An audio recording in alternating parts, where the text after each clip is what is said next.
I created a supplemental midterm review because I was able to access the midterm and look at the questions.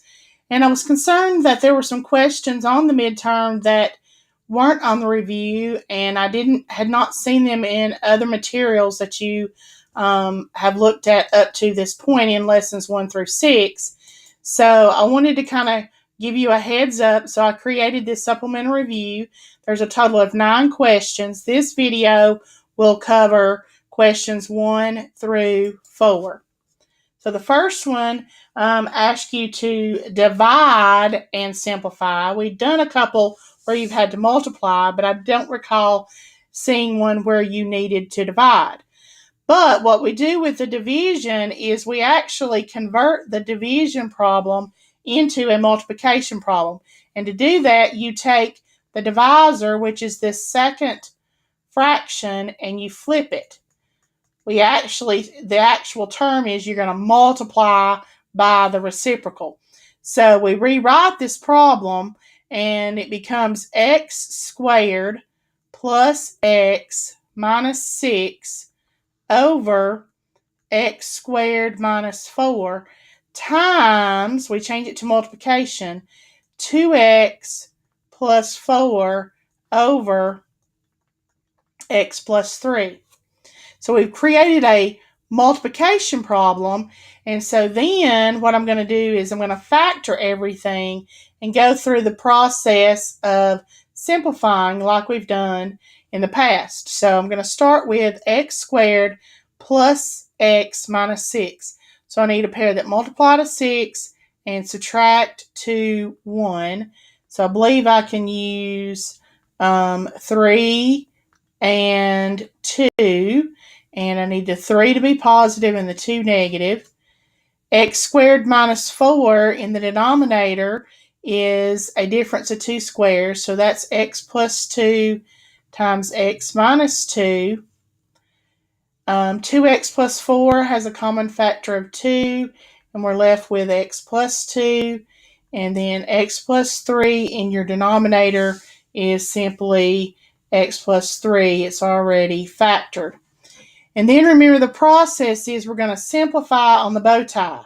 So anything that's diagonally across from one another, so I can divide out the x plus 3's. I can divide out the x plus 2's. And then anything that is on top of itself, so I can divide out x minus 2. And then ultimately the only piece that is left, the only piece that is left is 2. So our answer here is going to be 2. And again, that's one of the cautions that I want to give you. On the midterm, it says, if the answer is an integer, just type the integer, which means it's a whole number. It can be positive or negative. Otherwise, round the expression to the nearest 2 decimal places. So pay very close attention to that.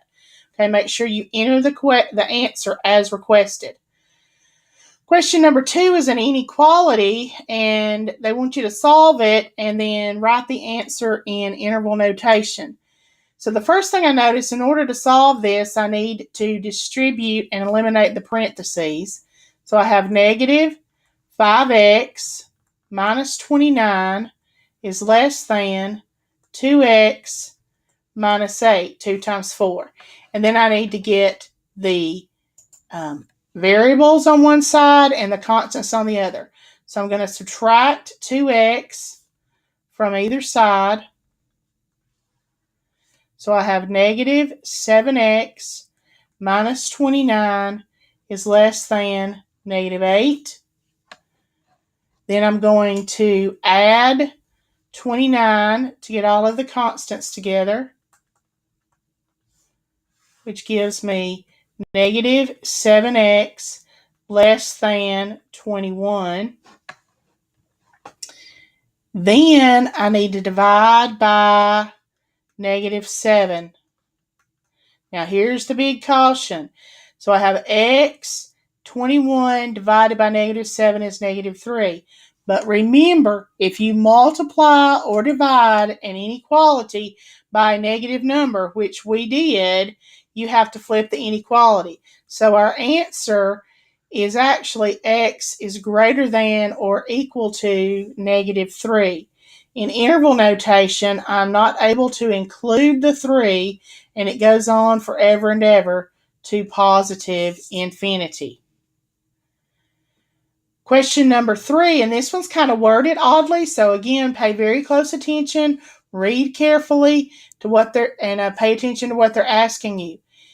The equation 2x squared plus x equals 15 has two solutions, but only one of them is an integer. What is the one integer solution? Well, first of all, hopefully you recognize this as a quadratic because it has a squared term, but to solve it, remember, we have to set it equal to 0. So I've got to take 2x squared plus x equals 15 and set it equal to 0. So I'm going to subtract 15 from either side so that I have 2x squared plus x minus 15 equals 0. And then I'm going to see if this thing will factor. If it doesn't factor, then we need to do quadratic formula. But I believe, let's see, I need to subtract to get 1. So if I do 2 times 3 is 6, and 5 plus and minus, I believe that'll work for me. Then I know one of those pieces, either 2x minus 5 is equal to 0, or x plus 3 is equal to 0. And if I solve each of those respectively for x, I would have add 5, 2x equals 5, divide by 2, divide by 2. So x is 5 halves, or solving the other one is negative 3. Now again, they told you in the beginning you'd have two solutions, but the only one they want you to give is the one that's an integer. Remember, an integer is a positive or negative whole number, not a fraction. Okay, so this is not an integer. 5 halves is actually a rational number. So because it only wanted the integer solution, you only enter negative 3. Again, be careful. And then number 4, we have x squared plus 3x plus 3 times x squared plus 3x plus 3. It's a multiplication, and it's 3 terms times 3 terms. And so basically it requires you to do the distributive property 3 times. You're going to distribute the x squared to the second parentheses. So I would have x squared times x squared, which is x to the 4th. X squared times 3x is 3x cubed. X squared times 3 would be 3x squared. Then I come back and I start over and I distribute the 3x. Okay, so I'd have 3x times x squared is 3x cubed. 3x times 3x is 9x squared. And 3x times 3 is 9x. And then finally, I'm going to do the same process with the positive 3. I'm going to do distribute the 3. So I have 3 times x squared is 3x squared.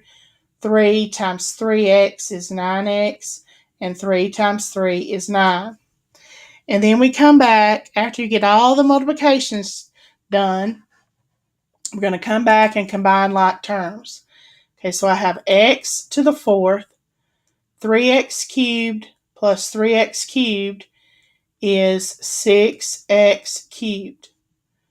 3x squared plus 9x squared plus 3x squared is 15x x squared. 9x and 9x is 18x plus 9. And there's your answer. And again, notice how it's written where the highest exponent is first and works its way down. That's called the standard form of a polynomial equation.